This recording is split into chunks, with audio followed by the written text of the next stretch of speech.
Digital rights are human rights. They are human rights that are applied in the digital world. As we know, the internet is not neutral, and of course, in every other jurisdiction, including Nigeria. So, what digital right does, it first, it protects how you live on the internet. And we also need to understand that there is nexus between offline and online activities, right? You can do something on on the online platform and the harm will be offline. So like it's two worlds, but they coexist because it's the same people that are doing things offline that are also doing it online. You can incite violence across different tribes. People can get killed just by a simple tweet. So it's just two worlds that coexist. So it protects how you live offline and online, how you communicate, how you work, and how you participate online. It also protects you from government overreach and censorship, which is one of the things that a lot of you discuss. Government censorship and overreach is when government use your data without your consent, when government surveil on your correspondence, surveil on your activities because, of course, you are an NGO and they believe what you are doing doesn't align with what the government wants to see. And now they are surveilling your communications. That's government's overreach. And of course, censorship. One clear example of censorship is first, internet shutdown. Um, and that shutdown might not be a blatant shutdown. It can be a censorship. Government can decide, you know what, this area in Abuja, let's call MTN and ask them to throttle the internet in that area so that the internet will be so heavy that you can't do anything meaningful to it. It's a censorship. Maybe protest is happening and they want to, quell that protest. It's a censorship. They can decide, you know what, we are killing the internet in that area at all. It's also a censorship. There is also platform censorship. Who remembers Twitter ban? That's a clear example of platform censorship. What happened is because the president said something on Twitter and Twitter says, you know what, this violates our community standards. So let's, take action. And the president felt like, oh, I'm too big for a platform that is coming to my country to do something like that. And then out of ego, because what happened with Twitter ban is actually out of ego. So out of ego, the government apparatus just go on and, you know what, we are banning Twitter. MTN, Airtel, whoever, don't allow people to join Twitter because they can actually do that. And someone might ask, why do MTN have to follow that in directives? First, the MTN, I keep saying MTN, but I'm sure you know, like, I mean, all the ISPs, internet service providers. So those ISPs have the responsibilities globally to protect human rights, those rights. But then, when they come to get a license to operate in Nigeria, in that license, there is a clause that says whenever government asks you to do something, you have to do it. So it's either you accept that or they don't give you the license. So they are in the middle of whatever. Now they have the duty to protect the people, but then the government is not allowing them to exercise that duty or to protect that duty. So that's another dilemma that we also need to um, think of. So now the government, or rather the ISPs, had to follow the government instructions to block people from using the internet, even after the call from the UN system, the ECOWAS, and things like that, and civil society organizations. So without digital rights, you suffer surveillance, you suffer data misuse, you suffer censorship, you you can even lose your privacy. So in Nigeria, there are some apparatus that needs to protect you from that. One of those apparatus is the Data Protection Act that was signed in 2023 by the current administration. So what data protection is supposed to do is to provide some guardrails by people that have access to your data. One clear contextual example is the NNGO. Right now, they ask you to scan this QR code and give some information. I'm sure, I don't know, but you need to provide your name. If am I correct? That's your personal information that NNGO is. So NNGO now they are duty bearers. They need to protect that data that they collect from you. Now you have to think, Nigerian government is collecting your data for NIN. They are collecting your data for driver's license. They are collecting your data for BBN. They are collecting your data for PBC. Everything. They are just collecting your data, and nobody is asking question. You need to protect this my data. So now the government came up with Data Protection Act, and it's a very beautiful act. It has all of these uh, data protection principles. There are some principles. I don't want to go into that. They are called data protection principles. Globally, everybody agreed these are the principles of data. And what does it say is that if you collect the data, people's data, you need to protect that data. And if you need only the names and email to do your thing with that data, there is no need to go further and ask what is your age, what is your marital status, because that is collecting more information that you need. What are you going to do with that information? You are putting the people at risk. There is also principles of data retention for how many, or rather for how long are you going to retain that data? Because it's also another thing. If an NGO, for example, will need this data, just the data they collected for just 3 days, they need to delete that data after 3 days. They need to even communicate. I don't know if I'm setting you up, Matthew, but they need to they need to also communicate to you that, you know what, we collect this data. First, we need your consent. Does it say consent in the form? Does it ask for your consent? Okay, that's a good thing. Thank you. Thank you. The privacy. Yeah, these are the things that needs to be communicated. And also, but have you communicated for how long are you retaining their data?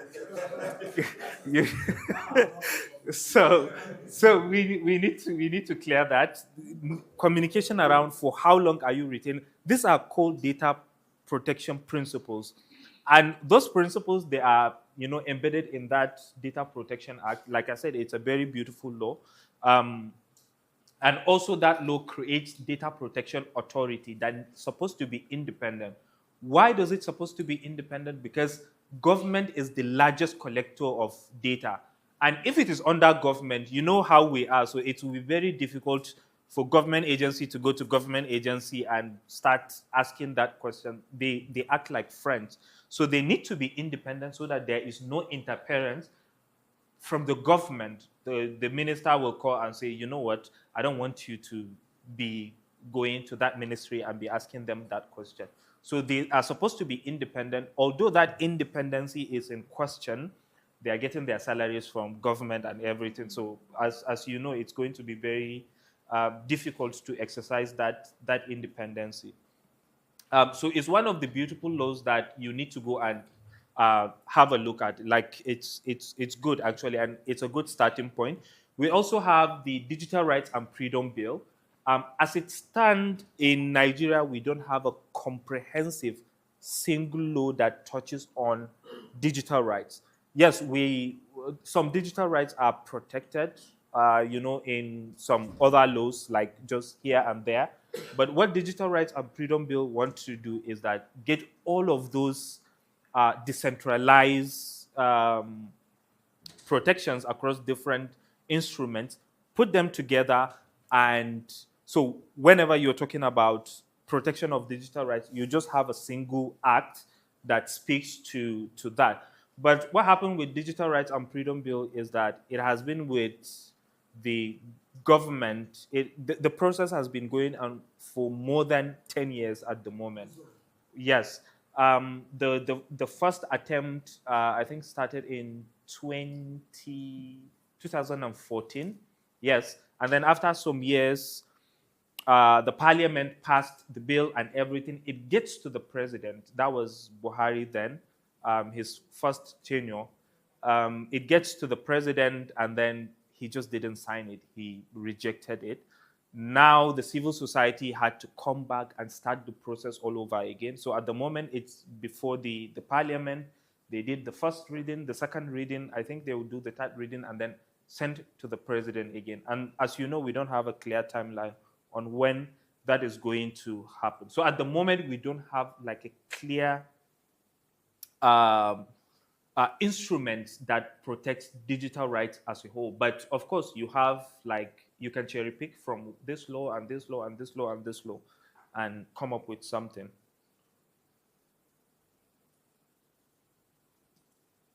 Okay. So who shapes digital rights? You have three key stakeholders that shapes digital rights. And these stakeholders have sub-stakeholders. I don't know if that's a word, but they have like sub-stakeholders as well. One of those is the government. It always starts with the government.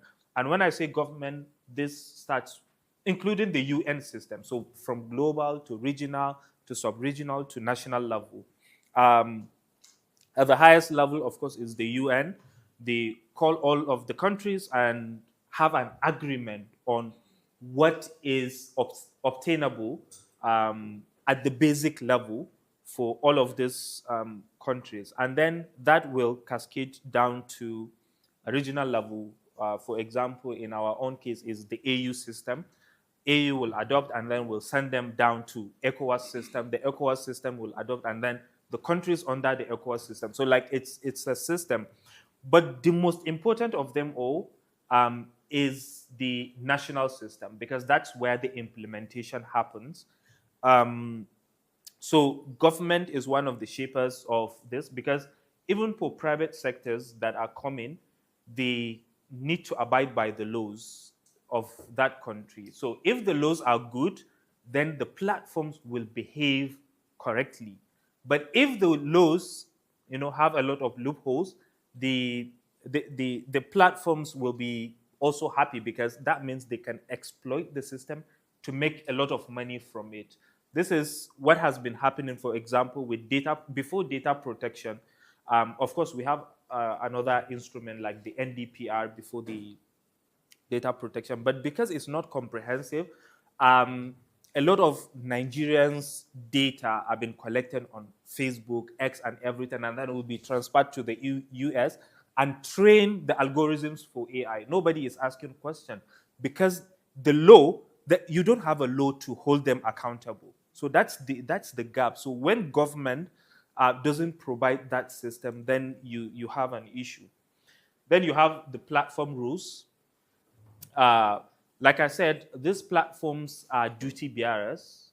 They have the duty to protect you as a user of that platform. And because of that duty, they come up with rules. For example, Meta have a community standard rule. X have something. Even ISPs like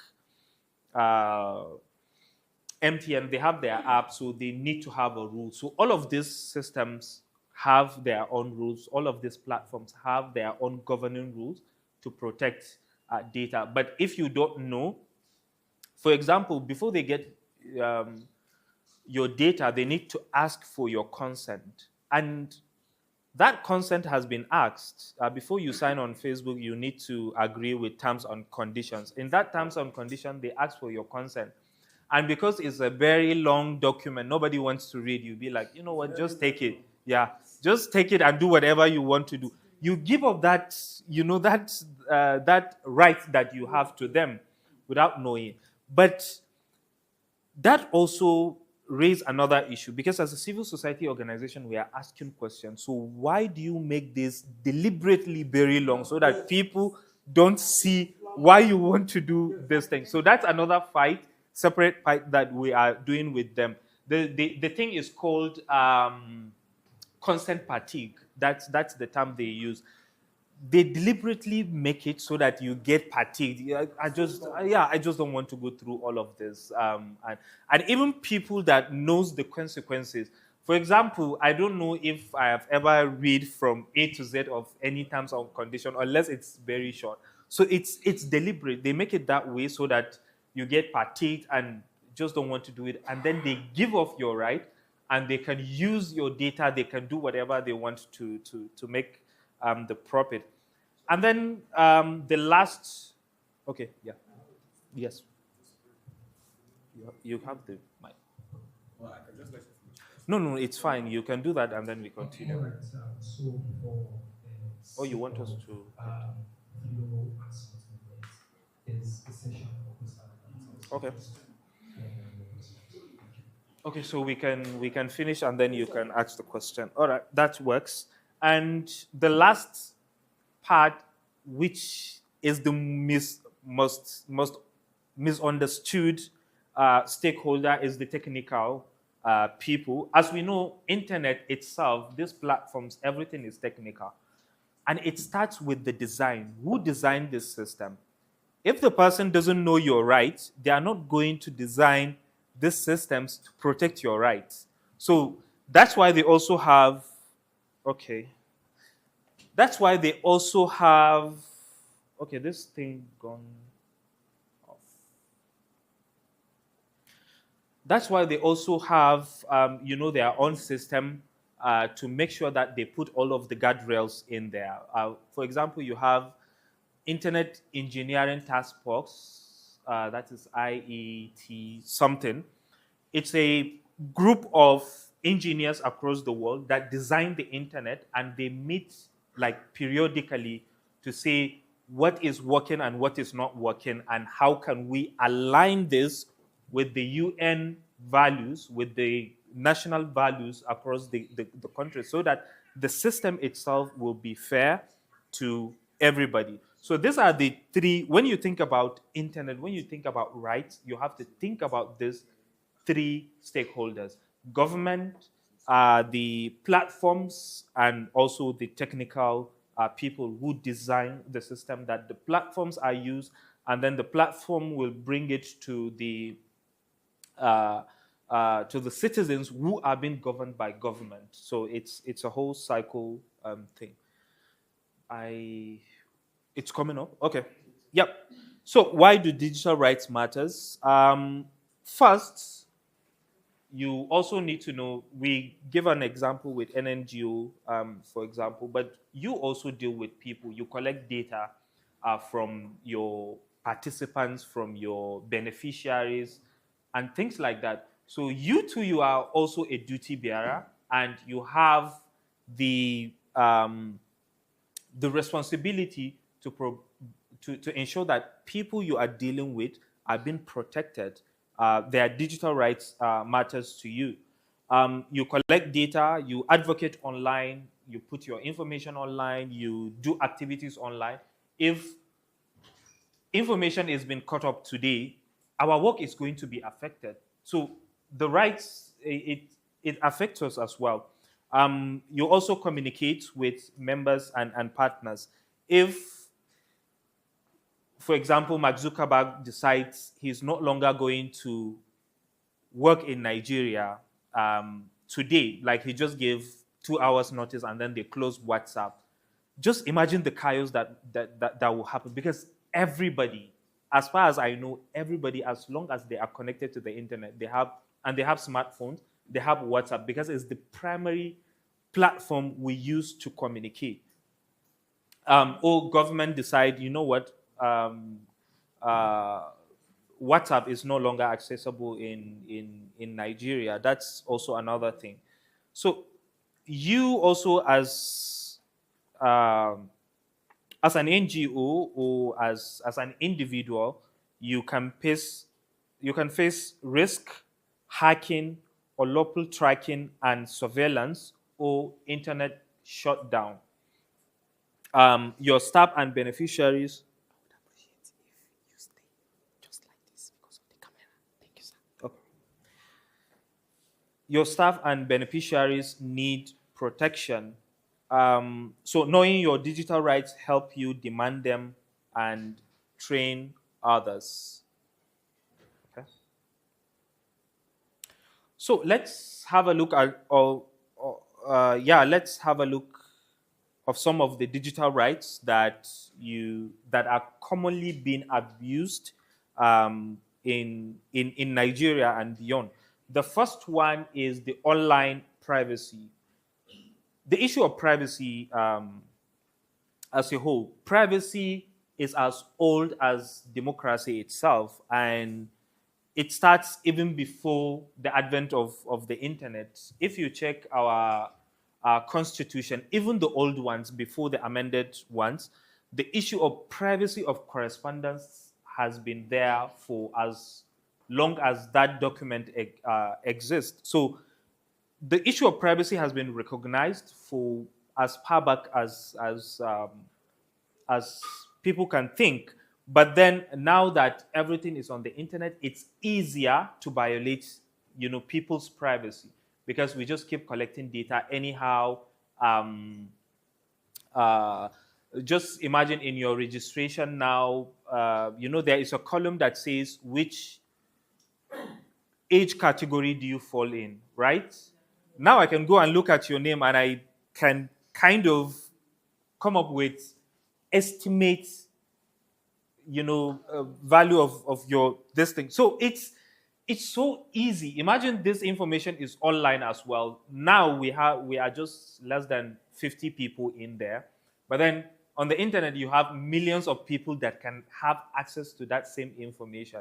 It's the issue of privacy. So your personal information, your messages, your locations are supposed to be private. Data must be kept secure and confidential.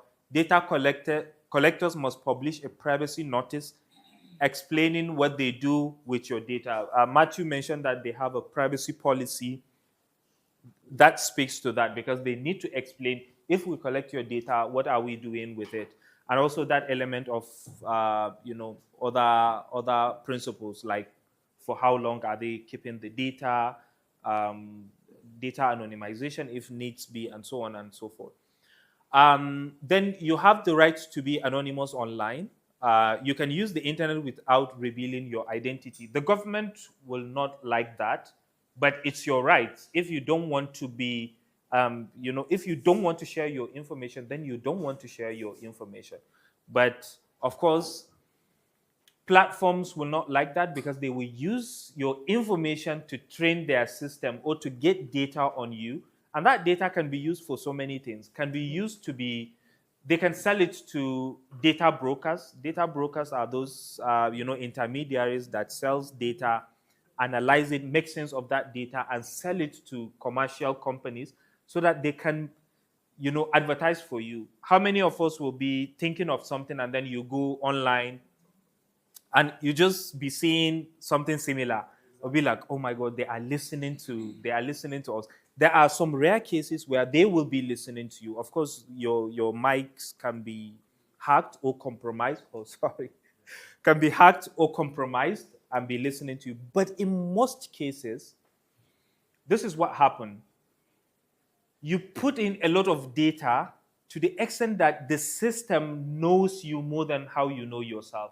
It's so complicated that they take a pattern, they see a pattern on what is happening in your life day in, day out for years, and they should be able to use that pattern to predict what you might likely going to do. So we are quite predictable. We used to think that, oh, we are too complex, but the system collects millions and millions and millions of data points from you that they are able to project what you might likely, going to do on online. And when you go and be like, wow, these systems are listening to me. It's not like that. It's because you have been given up that data. Um, I love machines, for example, and whenever I'll just be like clicking on, whenever I see anything with machine, bikes, whatever, I'll just like click on like. That's a data point that they take note of. Okay, this one likes one. And how many times, for example, or rather you chat someone, but all the time your chat starts from 6 a.m. They know that most likely this guy go to the office, so they don't have time between morning to that time, and that's the data we don't think of that because it doesn't mean anything to us, but they take note on even the tiniest of this data, and then they should be able to predict what you can do. um, so you can use the internet without revealing your identity. No permission needed to use VPNs, virtual private networks. They are used to circumvent internet shutdown or platform shutdown. When Twitter was banned, we used VPNs to access Twitter. So what it does is that it will take your IP address, it will mask it, and use another server from another country. And so when your traffic is going to Twitter, it will say, oh, this person is accessing Twitter from Croatia or the US. It won't say Nigeria because it's banned in Nigeria. So even the ISPs will not know where your data is coming from. That's why so you circumvent the whole thing. That's what VPNs are being used for. Only a court order can order you to be identified, not police, not Office of the National Security. I know it might sound crazy. Oh, this is the Office of the National Security, but it's only the court that can give that order. You know what? You need to surveil on someone and all of that. Of course, this is the Cybercrime Act, Section 24, makes hiding identity an offense if intent to commit crime uh, it's detected. This is vague because what is intent to commit crime? How do you know I have the intent to commit crime? Did I declare that I want to? But this has been removed from the current Cybercrime Act. A lot of civil society organization agitated and advocate that this needs to be removed. And also, I know there is a lot of concern around surveillance. I discussed about VPN. So perhaps one might be asking, how do they surveil? Maybe as an NGO, you need to know. Um, it's a traffic, right? When I am communicating between me and you, for example, we create a traffic whereby the data of my communication will be traveling through that, maybe let's call it pipe. It's an invisible pipe that needs to go to the satellite and then come back and hits you.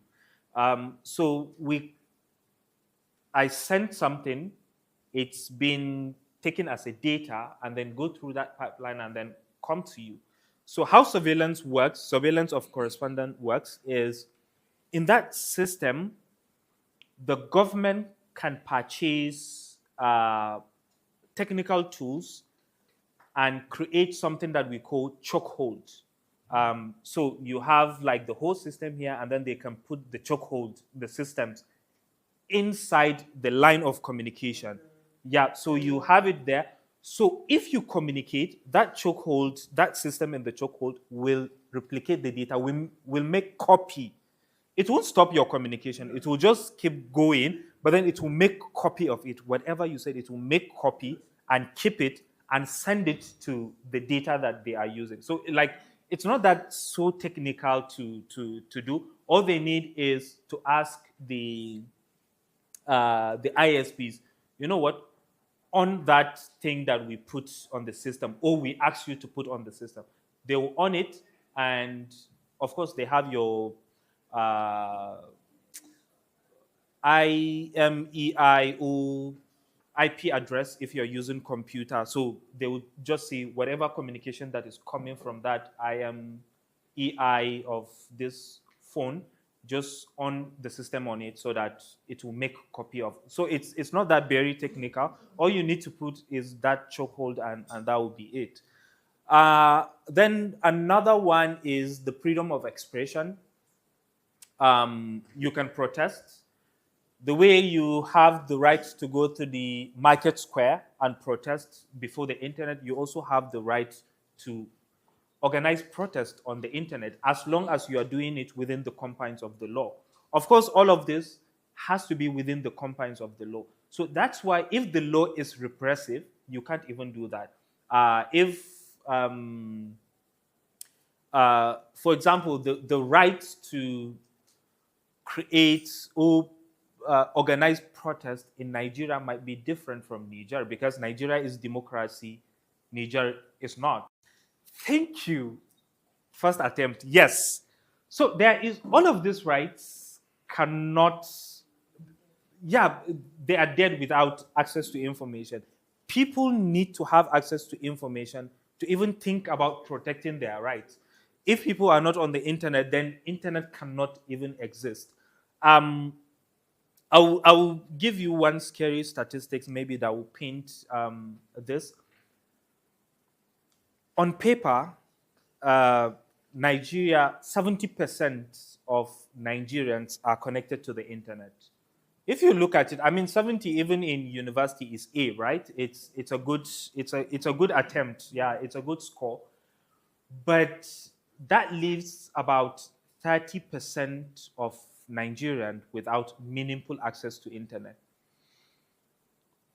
That 30% of Nigerians that don't have access to internet, the number is as large as the population of Ghana, which means you have like an entire country within Nigeria that are not participating on the internet. They are not connected. If there is any decision, maybe there is any information that government wants to pass, they can't see that information, and we are making decision for them because now they can't participate to make that decision. It's quite scary. So if people are not connected, then you don't have issue discussing this, right. That's what we call a digital inclusion. And what government needs to do is to bridge that gap. That's where this is where the issue of affordable broadband comes in for rural areas, because ISPs as businesses, it doesn't make sense for them to go to one village and put on this equipment and what's the name of this tower, masts, yeah, thank you, and mast and all of that. It doesn't from business standpoint, it doesn't make sense to them. But now the government has the responsibility to ensure, because it's a primary right, that every Nigerian is connected to the internet. So what government does, a lot of government, not just Nigerian government, is that they set up a fund called Universal Service Access Fund. It has different name across different countries: Universal Service Fund, Universal Service Access Fund, Universal something something.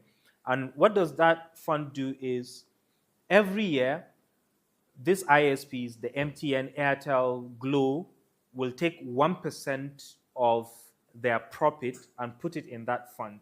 And that fund is supposed to be used to cover for that deficit of infrastructure in the rural area. So government will take it and go and put on the masts and all of the infrastructure that is needed so that every Nigerian will be connected. But as you know, yeah, first, there is no transparency. In fact, now in Nigeria, nobody can tell you how much is in that fund, whether it's been used to do this. To some extent, I think there is some good attempt, especially if you compare to other countries. In Nigeria, that yes, the government put in the work, but nobody can tell you how much is in the funds. Nobody can tell you, to what extent those rural areas are being covered, and so on and so forth. So that's also another thing. But yes, one of the rights that we mostly forget is the right to access the internet. It's the most important to me. Any other rights can follow. So now about your data. Every digital interaction leaves a trail. Here is what your data looks like. We started talking about, how the companies get your data, but let's look at it so that you will know what data looks like. First, we have the first category, which is the personal data, personal identifiers. And in that personal identifiers, you have um, personally identifiable information and just personal data. So there is a data that, for example, name and okay, address is sensitive, but maybe your name and email is not as sensitive as, for example, your address, your phone IMEI, your IP address, and so on and so forth. So there is level to how sensitive a data is. But some of the personal information include name, email, your phone number, your home address, your NIN, your VVN, your date of birth, your gender, your marital status, your religion, and so on and so forth. These are called personal identifiers. And then you have communication data. Your calls, like I demonstrated, can be recorded as a data. Your SMS is a data. Your WhatsApp is a data. Your email can be a data here too. Your content that you put on the internet is a data. And then you have a metadata. Metadata is data about data. You send a message on WhatsApp. The message itself is a data, but it has other data under it. The time you send that message is a data, but under that data, the person you send the message to is a data under that data. All of these small details can be used to make sense of what you are doing and expose your privacy. The you can't see, right? Yeah, I it's the slides. Yeah, I use very dark thing. But yeah, metadata, for how long, for when are you sending that, those are called metadata. And then you have your location data. Uh, Now in some part of Abuja and Lagos, we have cameras, capturing traffic violations. I don't even know if Abuja's own are working, but anyways, that's another conversation. Yeah, Google Maps take your data. I was in Kano like 2 weeks ago, and I was driving with my niece, like a very small child, um, and they were asking. Okay, I was like, oh, okay, that road there is a traffic, because I was checking from my maps, and she was like, how do you know there is a traffic in there? I was like, oh, I can see it on on the map. And she was like, how do map know that there is traffic? And that's actually a very good question, because how do they know? So basically, because they are tracking all of us, and they yeah, you have Google Maps and Apple Maps on your devices, and by default they are taking data from that map. So if you move, for example, they know this is a road, they have already mapped this is a road, and then all of us, or majority of us that are in the car or on another vehicle, are moving at a certain distance. They know that, okay, number of people that we are tracking are on this route, and they are moving at that speed, and which means that the traffic is moving, so it's fine. They will tell you it's clear. But then now, because everybody is staying like, or rather moving like very slowly, they'll be like, okay, Sani's phone is moving at this speed. Matthew's phone is moving at this speed. Joy's phone is moving at this speed. That means there is a very likelihood that there is a traffic. So it's a simple, but it has to do with, getting your data. They are constantly monitoring whether you allow them or you don't allow them. That's why, you know, it's a whole lot of conversation. So location data is also another data. Devices and network. All of our devices have a very unique address to, just the way you have your fingerprint. Every device has their own fingerprint as well. That's the IMEI, or the IP address in your computers and so on. So yeah, it's also a data, financial data, your bank transaction, POS locations, bank app usage, card usage, transaction history, which ATM are you always going to, all of that. Digital footprints, every app that you use to collect data, most of it for ads, and every interaction that you have done is it's been recorded. And yeah, I mean now almost every application is collecting data. So most of the applications on your phone are also collecting data. So we have active and passive digital footprint. Some of the active footprints include social media posts, WhatsApp status updates, profile information and photos, online forms and sign-ups, comments, likes, and shares. This can shape your online reputation and professional identity. Then the passive ones is browsing history and search queries, location services, even in background, like I said, even if you don't give them, consent, call records and MSS logs at your telecom provider, device fingerprint, model of the device, operating systems, browser, IP address, network data, who your ISP sees your connect to. Now I don't know if it is everybody, but if you're connected to the system of this, you're using their Wi-Fi, this hotel, they can actually see, your activities, what you browse, uh, using their data and so on and so forth. So it's a passive information. You don't know because you are not actively working to provide that, but it's been recorded. Um, so digital rights ensure that your data is safe, your voice is heard, your access is not blocked, you are not unfairly watched, and you are also protected. So these are some of the tasks, or rather risk. Oh, what am I thinking? Risk when digital rights are absent or not enforced. Data misused. For example, in Nigeria, there is BBN and NIN data that have been found anywhere. Recently, we took the NIMC, our organization took the NIMC to court, because first they forced Nigerians to give them data through NIN, right? They now have their data, but then they are not protecting that data. Yeah, it's everywhere. You can purchase everybody's data. And we have been calling them to take action. And I do remember there was a time we had a workshop, like that was a long time ago when I joined Paradigm Initiative. I remember Ali, you were there in Kano with NIMC.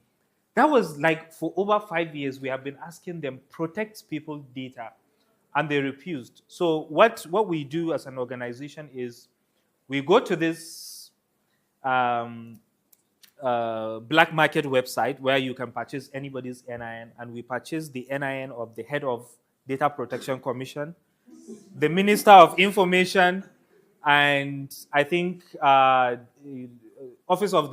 head of Office of the National Security, and we send it to them. So if these people, you can purchase their data, who am I who is protecting my data? So now we are in court with them. We have been having back and forth. They don't talk to us anymore. Um, uh, I remember before that we are, planning to have a session with judiciary. Or I can't remember, but with some key important stakeholders, and they canceled that. Like they don't want to deal with us. But we are doing that to ensure that Nigerians are protected. Now they have data of about 100 million Nigerians. Just imagine a hacker somewhere can get that information and access your bank account and wipe all that you have. It doesn't make sense. They are collecting this data and they don't put in the effort to protect that data. So data misuse is one. Unlawful surveillance, if they have your data, it's easy to surveil on you. It's easy to know what you are doing, your movement, your correspondence, and so on. Cyber threats and identity theft. Now, if I can purchase your data for 100 naira, because it's 100 naira actually, 100 or 200 naira, like it's very, very cheap. And I can use that and I can impersonate you. I can even use that data to create a fake ID of you and do something somewhere. Now you are in Nigeria, you are wanted in America, you don't even know because these Yahoo boys can actually do that. So you are wanted, and one day you don't blow, you want to go to America, and now you get detained in America. It doesn't make sense. Yeah. Oh, you have a case like that. Um, Loss of privacy, of course, with data, there is no privacy. Speaking of, what companies are doing, the platforms are doing with your data now. You don't have privacy if they can predict what you want to do in the next 1 2 days, or your next click, what you want to hear. So loss of privacy because you have been given up a lot of data. Manipulation and misinformation. The more data these entities have, the more they can manipulate things. They can the easier it is to misinform the public. Challenges and what you can do. Low awareness, a lot of people don't know about all of these things, so this training is part of the answer. Of course, you are taken back to your teams and communities. Inconsistent enforcement, documenting violations when you see them. For example, we have Reporty, which is a platform that we create. One can just go for yourself or for anybody that you think all of these rights have been violated for them. Even if you want to report government, because we fight with government as well. So you can go to Reporty. It's reporty.africa.